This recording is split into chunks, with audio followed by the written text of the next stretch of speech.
जो भजन में शिथिलता आती है और एक अपराध जनित शिथिलता आती है, दोनों में क्या अंतर है? अंतर यह है कि तमोगणित जो शिथिलता आएगी वो थोड़े ही समय में परिवर्तित होकर वो भजन करने लगेगा, लेकिन अपराध जनित शिथिलता आएगी तो जब तक अपराध मुक्त नहीं होगा तब तक उसका भजन नहीं बन सकता। अंदर संकेत मिलते हैं ऐसे? हाँ, अपराध जनित जो भजन में उसमें जलन होती है, अशांति होती है।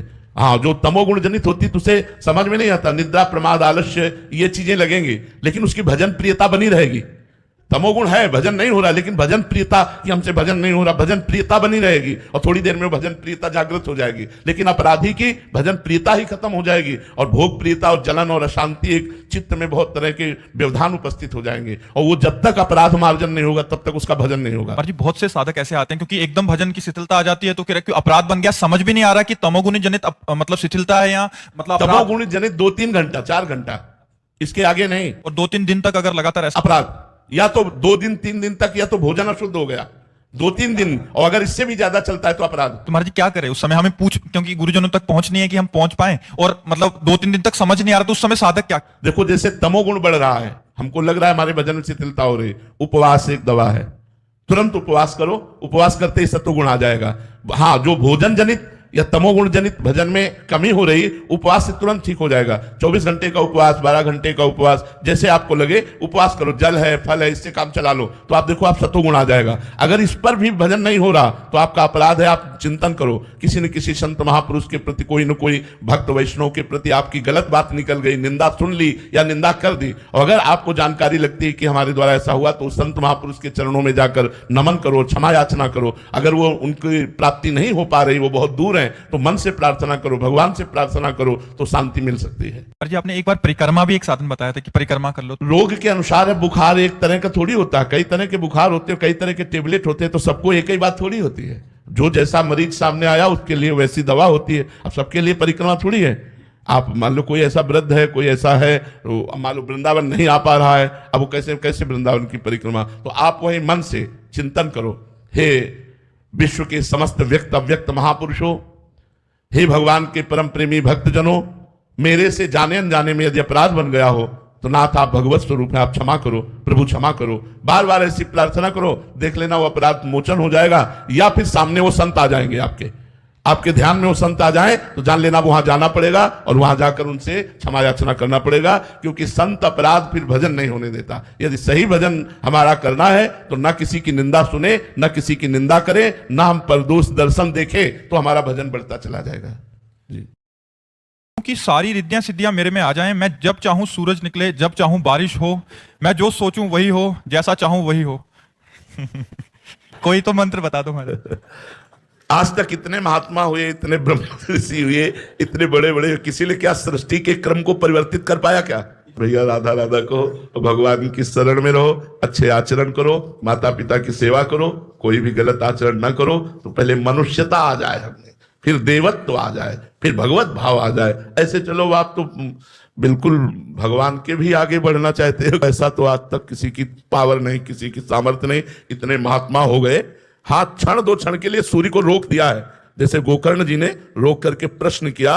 वो तो बातें अलग हैं कि विनय के द्वारा रोक दिया और सूर्य भगवान से बात कर ली, लेकिन सृष्टि के क्रम का परिवर्तन कर दे, आज तक कोई ऐसा महात्मा नहीं हुआ जो सृष्टि के क्रम का परिवर्तन करना भी चाहा तो असफल रहा। जैसे विश्वामित्र जी, नए स्वर्ग की रचना, नए अनाज की रचना, तो वो थोड़ा ही कर पाए, वे कहां समझ।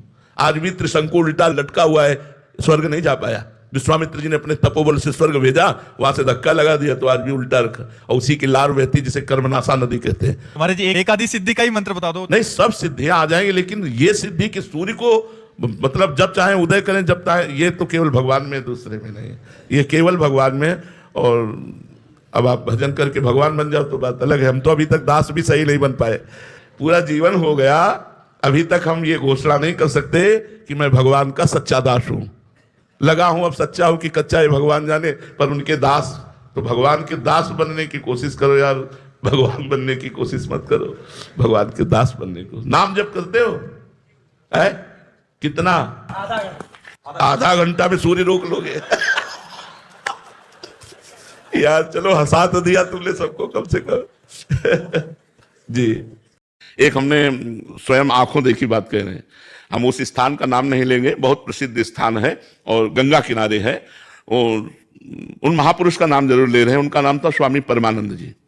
वो ब्रह्मानंद में मगन रहते थे। तो एक बहुत माइंडेड आदमी मास्टर थे उनका, वो शिष्य बने संपत्ति देखकर, और उन्होंने बहुत जल्दी प्रोग्रेस किया सबको हटाने का, और वो नजदीक पहुंच चुके महाराज जी की सेवा में। एक बनावटी श्रद्धा होती है ना, संत सरल चित जगत हित, वो तो सरल चित होते हैं। अब वो 24 घंटे में एक बार भांग छानते थे। संतों की अपनी अपनी मौज होती है, संतों की मौज होती है, हाँ अलग अलग मौज होती है। तो इतनी भांग छानते थे, तो भांग में विष मिलाया संख्या, और ऐसे रख दिया। तो उन्होंने ऐसे उठाया, और सिद्ध संत थे ऐसे, तो कहा जगदीश्वरानंद को बुलाया जाए। तो और शिष्य सब थे, जगदीश्वरानंद को बुलाया, तुरंत सबको बाहर किया, कहा बच्चा ये हमारे लिए। कांप गए। तो उन्होंने खप्पर में घोरा और हरिओम पूरा पी गए। उन्होंने कहा कि अरे गुरु जी, बोले पिलाने के लिए तो तूने रखा है।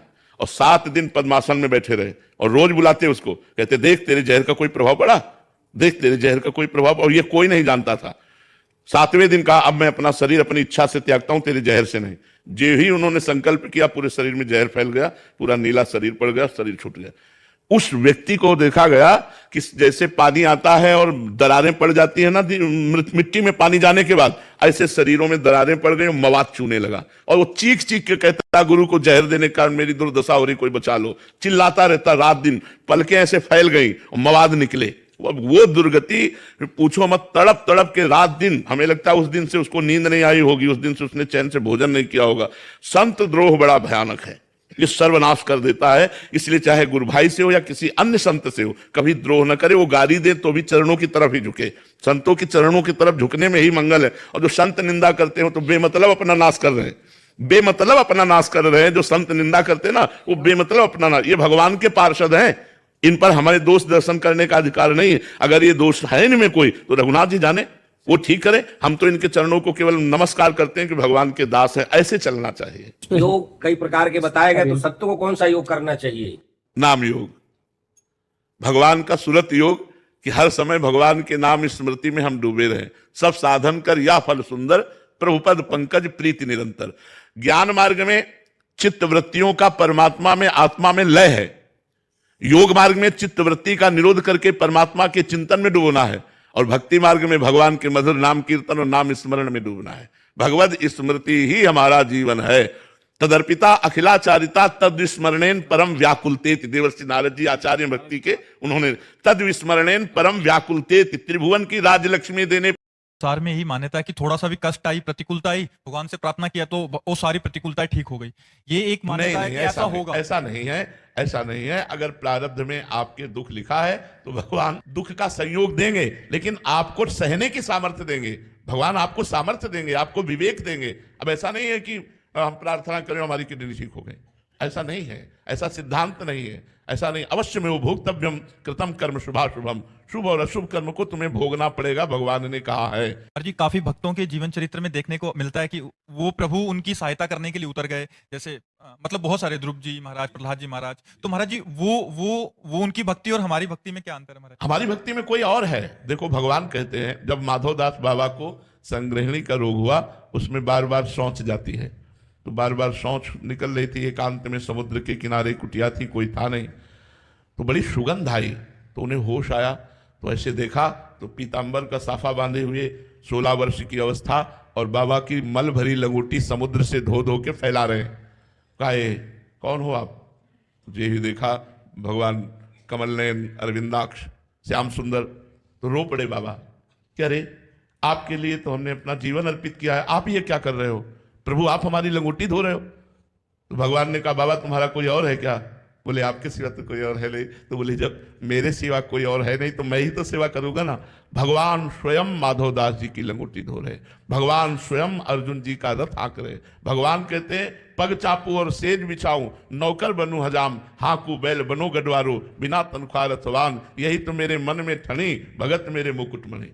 कैसी बात करते हो, थोड़ी सी भक्ति करो तो भगवान कृपा ही कृपा कर रहे हैं। हाँ, ये है कि हमारे बहुत पूर्व के पाप हैं जो हमें दुख देने के लिए आ रहे हैं, लेकिन हम भगवान से यदि जुड़ जाएं तो हम इन दुखों से पार हो जाएं। इसीलिए सबसे कहते हैं राधा राधा रटो, राधा राधा नाम जप करो, जिससे तुम्हारा मंगल हो जाए, क्योंकि वो पाप कर्म हमें दंड देने के लिए बिल्कुल बलवान होकर तैयार हो रहे हैं। यदि भगवान की शरण में है तो आएगा, लेकिन बहुत कम होकर आएगा और हम सह पाएंगे, हम टूटेंगे नहीं, हम विपत्ति को पार कर जाएंगे। पर ऐसा नहीं है कि हम भगवान से प्रार्थना की तो हमारे सारा दुख नष्ट हो गया, ऐसा नहीं है। जो प्रारब्ध भोग बड़े बड़े सिद्ध संतों को भोगना पड़ा, जैसे रामकृष्ण परमहंस जी के गले में कैंसर था, अब भोगना पड़ा, बड़े बड़े संतों को भोगना पड़ता है। ये भूमि ऐसी है, इसका ये कर्म भूमि है। अपने अपने कर्मों का भोग भोगो, नए कर्म करो। तो हमें विचलित नहीं होना चाहिए दुख आने पर कि भगवान कहाँ गया, अब तो हमारे दुख को नहीं मिटा रहा है, ऐसा नहीं है। वो देख रहे हैं, वो कृपा कर रहे हैं। देखो, इतने बड़े महाभागवत पांडवों की पत्नी सभा में निर्वस्त्र की जा रही, इतने बड़े भगवान को प्यार करने वाले पांडव 12 वर्ष का वनवास, 1 वर्ष का अज्ञातवास सह रहे हैं। ये सब क्यों सह रहे हैं? क्योंकि भगवान का विधान है, इसलिए सह रहे हैं। हम भक्त तभी माने जाएंगे जब भगवान के विधान को सहते हुए भगवान को ना भूलें और दुख और सुख दोनों को बराबर समझ। सत्य को जानते हैं, इसलिए आपने ही उत्तर दे दिया। बट क्या होता है महाराज जी, हम एक दूसरे की निंदा करने लग जाते हैं कि ये मार्ग श्रेष्ठ, वो मार्ग। दोनों अज्ञानी हैं। जो अपने मार्ग को श्रेष्ठ मानकर दूसरे मार्ग की निंदा करते हैं, दोनों अज्ञानी हैं। अपने मार्ग में चुपचाप चलना है, क्योंकि वही मार्ग वहीं पहुंचा रहा है, वही मार्ग उनको वहां पहुंचा रहा है। निंदा क्यों? निंदा का मतलब है अज्ञान, अविद्याग्रस्त प्राणी, अहंकारी, अपने मार्ग को, अपने भगवान के नाम रूप को श्रेष्ठ मानकर दूसरे की जो निंदा करता है, वो कभी भगवत प्राप्ति नहीं कर सकता है। वो असत मार्गगामी होगा ही, वो घोर अज्ञानी है। कोई भी हो, किसी भी संप्रदाय की, किसी भी वैष्णव की, किसी भी मार्ग की जो निंदा करता है, हर मार्ग भगवान के द्वारा स्थापित है। वो भगवान की अवहेलना करता है, अपने इष्ट और आचार्य की अवहेलना करता है, क्योंकि उन्हीं के द्वारा स्थापित मार्ग है। वो कैसे भगवत प्राप्ति कर सकता है? पर जी, उनके आचार्यों की, उनके जो संत, जो उन्होंने मार्ग में आई हुई जो कठिनाइयां हैं या साधन बताए हैं, उसी की निंदा होने लग जाती है। संप्रदायवाद बहुत ज्यादा महाराज जी, फिर उसमें जीने में तो पशु पक्षी भी जी रहे हैं। कोई वेश बना लेने से भगवत प्राप्ति थोड़ी होती है। जब भगवत प्राप्ति का भाव बढ़ेगा तो जड़ चेतन जग जीव जत, जग जीव जत सकल राम मैं जानी, बंदों सबके पद कमल सदा जोरी जुगपान। वैष्णव, संत, आचार्य, संप्रदाय की तो बात जाने दो, वो सुअर कुत्ता में भी भगवान को देखता है। जब भाव बढ़ता है तो नामदेव जी ने कुत्ते में भगवान विट्ठल भगवान का साक्षात्कार कर लिया, भूत में भगवान का साक्षात्कार कर लिया, क्योंकि सर्वभूत में भगवान ही विराजमान है। वो अपने भगवान की निंदा करता हुआ ज्ञानी वो नहीं जानता है। ये निंदा करने वाले लोग परमार्थ के पथिक नहीं, ये प्रपंची लोग हैं, इनसे दूर रहना चाहिए। वो विकलता ऐसे नहीं आती। कोई हमारा है तो रोना कैसे आएगा श्री जी के लिए? सबकी ममता ताग बटोरी, मम पद मरे बात बटोरी। इसमें 27 वर्ष या 30 वर्ष इसका आपकी चाल क्या है? आप चल कैसे रहे हो? 27 मिनट की यात्रा को 27 जन्म में तय कर रहे हो, या 27 दिन में तय कर रहे हो, या 27 साल में तय कर रहे हो, ये तुम्हारे ऊपर है। तुम कितना विकल हो प्रभु के लिए, कितना विकल हो, बस देखना ये कितना प्यार करते हो प्रभु से। प्रभु साधन पक्ष देख करके कृपा करते हैं। हमारा साधन पक्ष बहुत जोर का होना चाहिए। कई दिन भोजन नहीं पाए प्रभु के लिए, कितने घंटे तुम प्रभु के लिए विकल हुए, क्या भोग छोड़ा प्रभु के लिए, क्या राग छोड़ा प्रभु के लिए। अंदर से देखो, अभी हम शरीर राग में हैं, अभी परिवार राग में है, और दावा करते हैं भगवत साक्षात्कार का। कैसे हो? धीरे धीरे नाम जप करो, पहले राग नष्ट करो। अगर नहीं नष्ट होता तो रो ना बैठकर उनसे प्रार्थना करो, वो सब ठीक कर देंगे। बड़े कृपालु तुम्हारे हृदय में बैठे, वो कहीं दूर नहीं है, वो हृदय में बैठे, एक एक बात देख रहे। बच्चा जब रोना शुरू करता है तब माँ का ध्यान खींचता है। अगर वो खिलौनों में खेलता रहे तो माँ अपने काम में लगी रहती है। बच्चा जब रोना शुरू करता है तो वो झांक के खिड़की से देखती, क्या कोई भय है क्या? जब देखा कोई भय नहीं फिर भी रो रहा है तो बेटी को भेजती है या घर वालों को भेजती है, जाओ देखो गोद में लो चुपवाओ। जब उससे भी नहीं चुपाता तब माँ जाती है, अरे ये नहीं मानेगा, बड़ा नटखट है, अपनी गोद में ले लेती। ऐसे ही भगवान देखते हैं, रो क्यों रहा है? इसे कोई अभाव है, कोई चाह है? भेज दी चाह को, पूर्ण कर दी चाह को, उसमें मस्त हो गया तो भगवान नहीं आए। जब चाह नहीं है तो भगवान रिद्धियां सिद्धियां बेचते हैं, ये ले लो। जब उनसे भी नहीं शांत होता उसका रोना, तब वो स्वयं सामने प्रकट हो जाते हैं। वो अखिल जी भजन गाते हैं। एक लाइन हमारे बिहार में भोजपुरी बोली आती है, सुनाते हैं कि नाही दिखनी देवी देवता, नाही कोई भगवान हो, नाही दिखनी देवी देवता, अरे नाही कोई भगवान हो, आहे रौवे में हम देखनी गुरुजी लौके ले घनश्याम हो। अरे रौवे में हम देखनी गुरुजी लौके ले घनश्याम हो। कि जहिया से सुनले बानी राउर सत संगवा, ओही दिन से छूटल बाटे मोह माया के रंगावा। ये भक्त के बस एक संभल प्रेमानंद जी नाम हो। भक्त के बस एक संभल प्रेमानंद जी नाम हो। अरे रउवे में हम राम देखनी। बहुत सुंदर, बहुत सुंदर। तुम यार, तुम तो बड़े भावुक हो। बहुत